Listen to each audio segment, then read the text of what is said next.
Olá, amigos do Big One Brasil! Depois de um longo tempo sem gravar vídeos aí, estive fazendo algumas viagens e tal. Estamos aqui de volta para retomar o canal, né? Agora que a NASCAR está chegando no seu momento decisivo, restam apenas 4 etapas para a gente conhecer quem serão os 16 classificados para os playoffs 2019 e aí sim a briga pelo título vai começar de verdade. Estamos aqui pós-prova, pós o Watkins Glen, né, o segundo misto da temporada.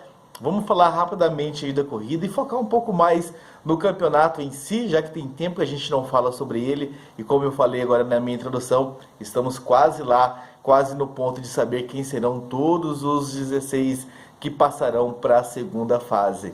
Mas o Watkins Glen, né, segundo circuito misto da temporada, mais uma vitória de Chase Elliott. Ele já havia vencido lá no ano passado e repetiu o feito, agora repetiu a vitória neste ano. Largou da pole position, esteve o tempo todo entre os primeiros colocados, liderou 80 das 90 voltas da corrida, realmente foi o grande nome da corrida. Na parte final a gente teve um duelo bem interessante entre ele e o Martin Truex Jr. no 78 no 19 da Joey Gibbs. Olha eu com o Martin Truex Jr. no ano passado, 78 ainda, no carro 19 da Joey Gibbs, e os dois duelaram realmente por 5, 6 voltas, os últimos giros, o Truex tentando de todas as formas, usando toda a tua experiência aí de campeão, mas não conseguiu. Era o dia realmente de Chase Elliott, ele que consegue então a segunda vitória dele na temporada, ele que havia vencido também em Talladega lá no início do ano. Então bem legal aí essa vitória do Chase Elliott da forma que foi. Destaques negativos, Kyle Busch realmente foi um dia de se esquecer do 18, rodou logo no início da segunda volta, foi tentar passar por dentro, tem uma manobra aí forçou para cima do William Byron e acabou rodando. Depois teve um bate de um lado para o outro aí com o Bubba Wallace, né, um tocando pneu, roda com o outro, carenagem, e ele acabou levando a pior, porque o Bubba Wallace o rodou no final. Então realmente um dia bem ruim para o Buschinho. Até conseguiu se recuperar no finalzinho ali, beliscando, terminou no top 15 ainda, do top 15, ter quase um top 10 aí. Então foi uma recuperação até interessante dele na parte final, principalmente levando em conta ele e o Logano, né? O Logano não fez uma corrida boa também e terminou lá atrás. Os dois brigam, né? Vamos lembrar disso. Os dois brigam para terminar na frente da tabela. E vale lembrar, né, que terminar à frente da tabela são 15 pontos extras que se carrega para os playoffs. Então os dois estão aí nessa disputa alucinante. Antes de eu falar sobre o campeonato, vamos responder uma pergunta do Lucas Herrera, que também volta, né? A gente volta com esses vídeos e já volta com o Lucas Herrera. Diga aí, Lucas. Boa tarde, Raposo. Tivemos hoje uma corrida bem interessante, o Watkins Glen, vitória do Chase Elliott. Fiquei, obviamente, muito feliz, mas não é exatamente sobre daí que vai ser minha pergunta hoje. A corrida hoje foi interessante, mas qual seria, entre os circuitos mistos atuais da NASCAR, o seu favorito? E qual outro circuito que não está na NASCAR hoje você teria vontade de colocar no campeonato da NASCAR, para a disputa da NASCAR? Valeu, até mais. Olha, Herrera, eu não sou fã de mistos da NASCAR, digo isso pra você.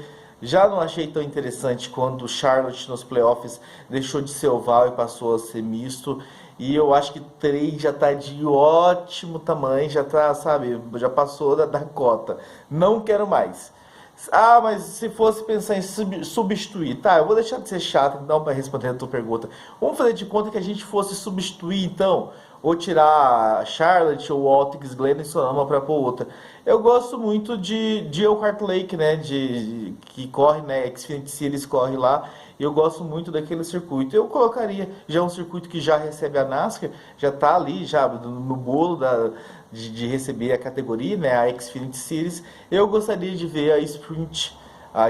Nossa, eu tô realmente voltando de férias, gente. Eu gostaria de ver realmente a Monster Energy Cup correndo em Elkhart Lake. Vamos ver se um dia isso acontece. Mas aumentar o número de mistos, eu não gosto dessa ideia de forma alguma. E agora vamos falar do campeonato. Tá aí na tela para vocês verem, né? Kyle Busch lidera 851 pontos e já carrega 43 pontos para os playoffs.